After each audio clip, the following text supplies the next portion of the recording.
This is fantastic. So great to see all of you here, and the secretary. You're actually our 11th speaker in this series, and we are just absolutely honored and delighted that you could come here today. We've got great sponsors for these speaker events that we've had. As you see on the front of your program, just take a look, and if you see anyone from those organizations, please give them a special thank you. This has been just a great series. You are so special. It's almost speechless. That's what my children say.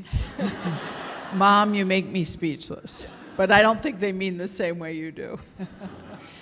Well, you are just a leading business person, and for many years led, I think, 5 different businesses, which I think prepared you for being the leader of commerce with a portfolio that probably should have 3 cabinet chairs, not 1, because you have more assets that you covet and that you grow here than I think any other department. You are a key member of President Obama's economic team. You have just excelled in just about everything you have done. In fact, I haven't seen anything out there where you have had any sort of impression other than helping others, being important in your community, giving back to your community. So we're here to also thank you for all of those roles that you played. And if I can kick off with the first question, which is, as a successful business leader, as you thought about coming to work here for the president, what were those, kind of decision factors as you considered taking this important position here? Well, let me step back and talk about how I got involved with the president and a little bit of my history, because it sort of informs how I ended up here. I got to know the president and the first lady on the sidelines of our kids' basketball games. Literally, my son was 7 and our daughter was 5, and they wanted to play basketball, and so we went to a program at the local YMCA, and their coach was Michelle Obama's brother, Craig Robinson. And so I met the now First Lady and President literally when they were watching their niece and nephew play basketball, and my kids were playing basketball. My children were not very good. Their niece and nephew were actually quite good. But, any of you have young children, you go out and support their interests. Anyway, through that, my husband and I got to know Michelle, and then, the Michelle and Barack is how we knew them. And when he decided to run for the Senate, asked us if we would help him. And so that's how, we got to know each other socially, and then trying to help him become senator. And then I had a very full business life. I ran actually a bunch of companies. I started 5 companies, but I actually had about 100 companies I was responsible for. And so actually Valerie Jarrett and Marty Nesbitt approached me and said that our friend the senator wanted me to run his finance effort to become president. I thought that was crazy, absolutely crazy. I said, I've never done anything like that. I've never run a finance effort in a state, let alone nationally, and that I didn't see how I had time.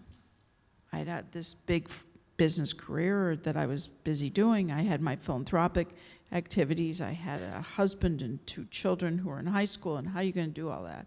Because I can't quit, because who knew how that was going to turn out, right? So, but what happened was I called my husband, and on the way home, I said, I had the craziest lunch today. You're not going to believe what Valerie and Marty said to me.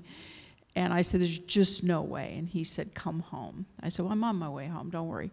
So I walked into the kitchen, and we're standing there in the kitchen before dinner, and my husband starts knocking on the door of the kitchen. And I said, what are you doing? And he said, honey, this is destiny knocking on the door of our country.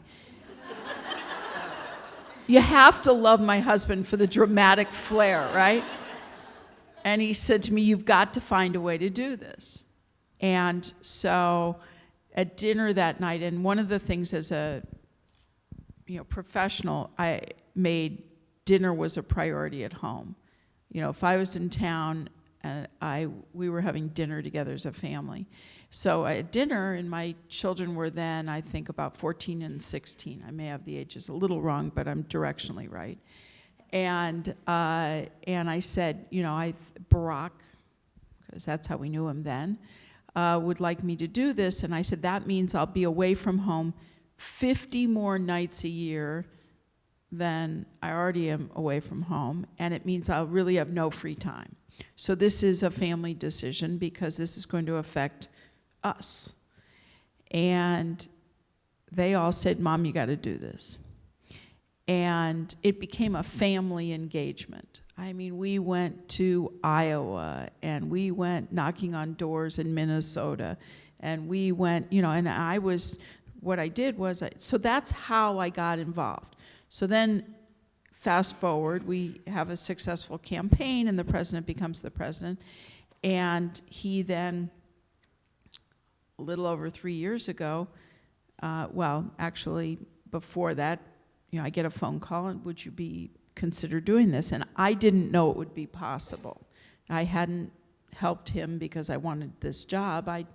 And so you go through that whole vetting process, which many of you have been through.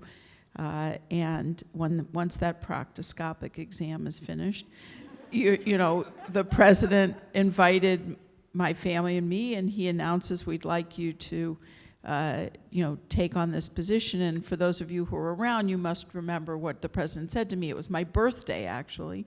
And he said, I have a birthday present for you. You get to go through confirmation. And so that's how it happened. And that's, now on a serious note, why was it exciting is because when I went for my meeting where the president asked me if I would consider this, he was very purposeful about his vision for what the Department of Commerce could be. And he said, the department has the potential to be a bridge for the administration to the business community. It has the potential to be the voice of business in our administration and policy making. And it has a bigger voice than it had been. And by you as a secretary having a seat at the table at the highest levels in the most complex issues where there's a commerce equity or an economic equity, and then to be the chief commercial advocate for American business globally. So he was quite clear about what the potential was and felt that there was a big opportunity there. And so his vision was an inspiration to try and figure it out, and that led us then to creating a strategic plan, right? So, and Secretary, I think we'd all be interested in hearing a little bit about, as you made that decision, going from the private sector into a leadership role here in the administration, what factors did you think through? And then as you came here, the effort you made around the strategic plan. Could you talk a little bit about that? Well, as you,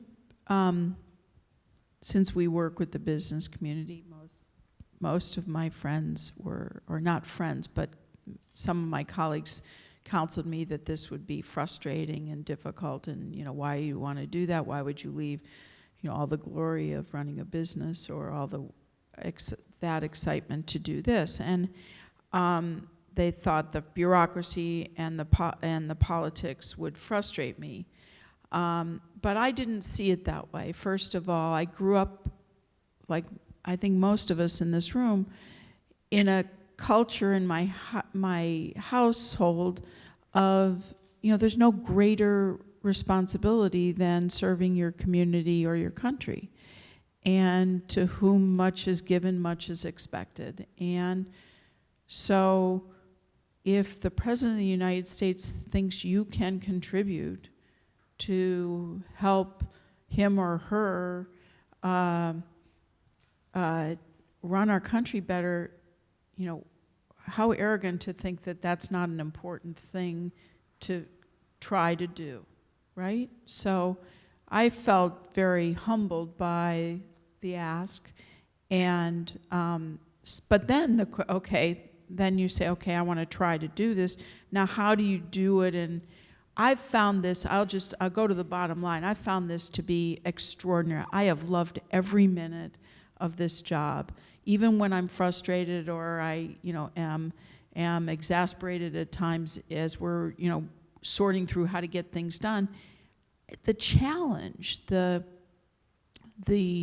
things that we get to help try and resolve, it's extraordinary. And it's humbling because you realize what we bring to the table here is our knowledge, our capacity to learn, our enthusiasm and energy, and our teamwork. And probably the most important thing is team. And that's to me been one of the most exciting things is the professional folks, the 47,000 professional folks who work at the Department of Commerce, for the duration, are extraordinary. I mean, you all are, what you know how to do is just inspiring to me. My job is to try and figure out how to corral that to make a difference. That's how I think about what my job is, to give extra weight to our efforts where it, with extra impetus from a secretary, could make the difference. And part of doing that was, why do I harp on this strategic plan? I'm sure you all are tired of me talking about this. But what it did is it gave definition to who we are and what we stand for and what we're trying to accomplish. And so that's good for all of us in this building. But it's also important for the Hill, for the White House, for the media, for the pundits and the chattering class and the advisors we all have, to say, hey, here's who and what we see ourselves as and what we're trying to do. And so that's why that's been such an anchor, and I think should be an anchor, because there's I was really frustrated by this idea, what does the Department of Commerce do, or why do we need a Department of Commerce? And I felt that it was incumbent upon us to tell people why we are important and why we're relevant, and to show the role that we play, whether it's in commercial diplomacy or it's in the spectrum, or it's encryption policy, or it's the BIS licenses that we give. Why is this important? Whether it's a patent and trademark, or the information we get from census, or the National Weather Service, how does all that fit together? And that it's not something you can just implode with no consequence, which is kind of where the dialogue was several years ago. And I think today there's a sense, and it's why it's incumbent on all of you to continue forward this idea of who are we and why are we important. It's not just my job, it's all of our jobs to do that. And we've tried to create a framework in our strategic plan, and others may create other frameworks, but it's digestible for people who are engaging with us to say, oh, okay, I get it. Absolutely. And part of our job is to help other people get the important work that goes on. It's so exciting. I know we have so many data geeks here, and the public assets and how important those are. You have, as part of your data pillar, made that just so important, and we have so many out there that have been thanking us for, you must have retreads on those for all of the globetrotting that you have done to support commercial diplomacy and data, and I just think that's absolutely fantastic. Thank you for that. No, anyway, I could go on and on. But I want to answer your, you've thought a lot about things you want to talk about. I want to ask you, and I think everyone here will be very interested to kind of hear, as you became a leader in the cabinet, could you talk a little bit about some of the dynamics and how important that leadership role is as secretary? Well, when everybody always asks you, when was the last cabinet meeting? I find that funny because the reality is we meet all the time. An official cabinet meeting is when everybody's in the room. But the reality is, we met on the importance of place-based work just day before yesterday. But it wasn't a cabinet meeting. It was a subset of us who have equities there. And so the first thing is it's really important as a secretary to represent you guys well. And I feel that obligation every day in every meeting, which is, in that meeting I was going in representing the work of EDA, predominantly EDA. But whether it's NO or EDA or BIS or ITA or the alphabet soup of our 12 bureaus, or ESA, I think it's my job to, and it's why I'm so persnickety when we're preparing, is I have a short window in a cabinet setting to make the point of what we're doing and why it's relevant, or to give advice if you see a hole. And in fact, we gave a piece of advice that the president just latched onto in that meeting, and I thought to myself, wow, we weren't even like the biggest players in that game, but we identified a hole in the work, and that was very gratifying. So, number one is to really, do a good job of making sure that the content of what we've done is there, but then two, representing it in the context of the cabinet. I'll tell you something else that's been fascinating being part of the cabinet. There are more women, senior women, that I get to work with in this job than I've ever worked with in my life. And I step back and I think, what was wrong with the previous situation that we don't have more women in leadership positions? It's nuts.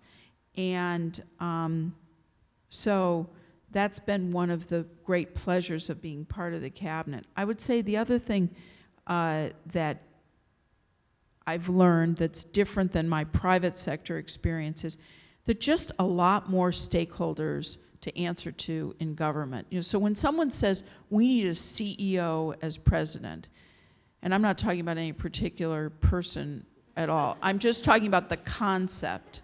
I'm serious about that. The concept, I think you need to recognize, and I've learned this in this job, is, as a CEO, you have shareholders, you have customers, you have employees, and you have your supply chain and things like that. But the number of stakeholders that you have in government is much broader and more dimensions to it. And it makes it harder. It's harder to get things done. Having said that, we do need more compromise in general. But, if you think about that, that's another thing that I've learned as being part of the cabinet. I'll tell you the third thing I've learned, and I talk about this always, is the quality and the talent of people in government. Now, it's not uniform. It's not that government is, but somehow the narrative has been that all of us are like, somehow we're either superfluous or we're mooching. We're not, and that's so wrong. There's real jobs and real work to be done, and there's real talent in our core. And that has been not a surprise, it's just been exciting because it means then the level at which we can operate is so much higher. And then it's incumbent upon all of us who play leadership roles to make sure we take advantage of that. And I kind of want to pick up on that because that's a really interesting insight that you had. I see that too. And as a business leader, as you took all the kind of learnings, and this is helpful for all of us as we undertake our professional development, what characteristics did you bring into the role that really you learned cutting your teeth in the business sector, and you brought a lot of capacity in on that? What really moved the meter and really leveraged all the great talent and skills here in the department?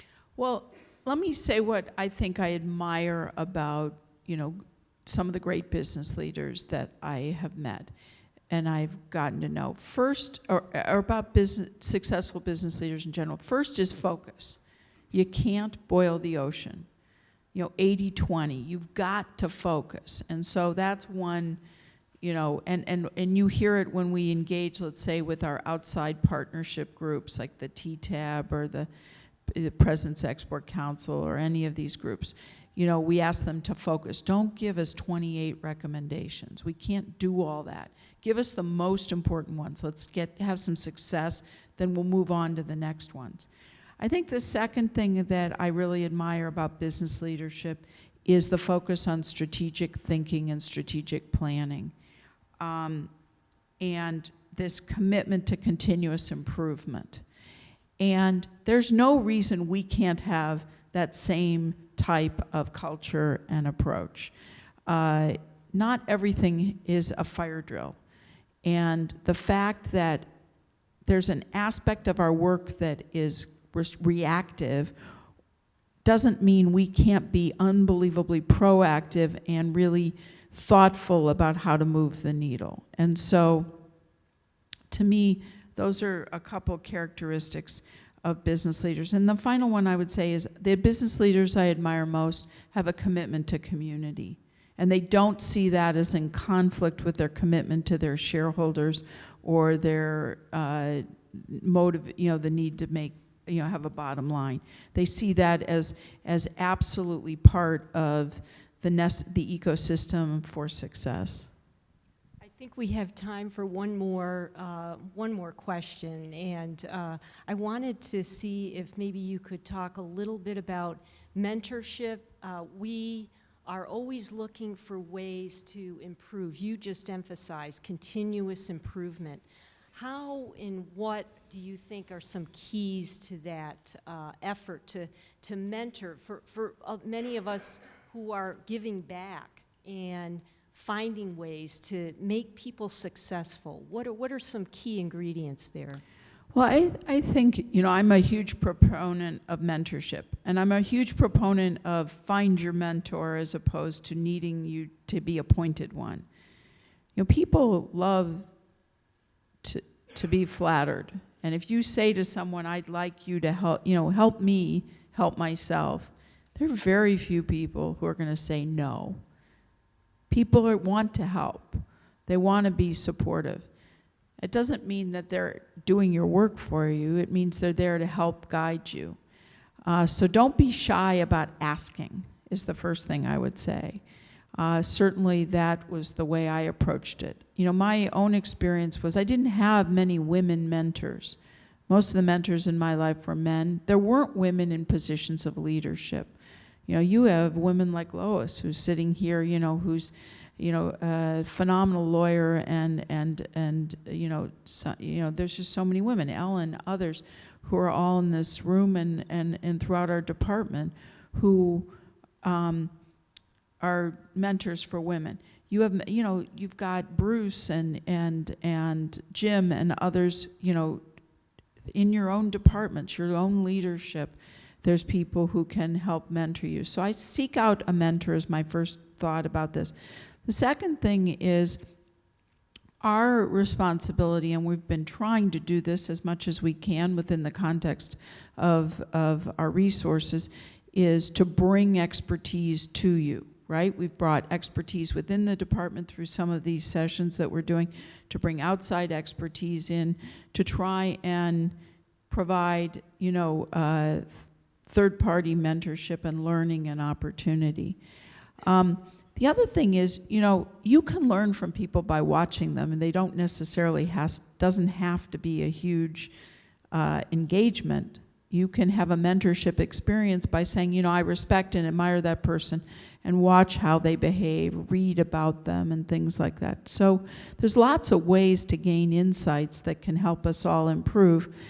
And, you know, I will, as I say to my children, I'm a work in progress too, and we're all a work in progress. So it's never too late to invest in yourself, and it's never too early either. So I'm a big believer in mentorship and the responsibility of those of us in leadership positions to walk the walk and be available as best as we can within our own capacities.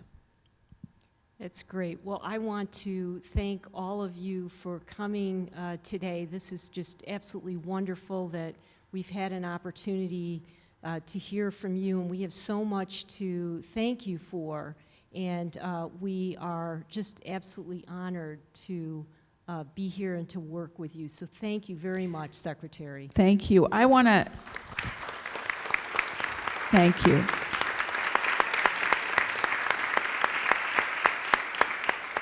I just want to say two things. First of all, Ellen, thank you. Thank you for doing this. But thank you for joining the Department of Commerce. You've brought a real sense of energy and breadth to the Chief Economist's office, and your team has been a great source of support and information that has helped us, the entire department, do our work better. So thank you for your work. We're really pleased that you've been such a great part of our leadership team. So thank you very much. And I just want to say, nothing is possible without team. And you guys are a great team. I am honored. I love working here. I love working with you. And I love the teams that you form within your own working groups to accomplish the vast variety of things that we do. And so I'm very proud to be a part of the Department of Commerce, but what that really means when I say that is I'm proud to be part of your team. So thank you all for the good work that you do.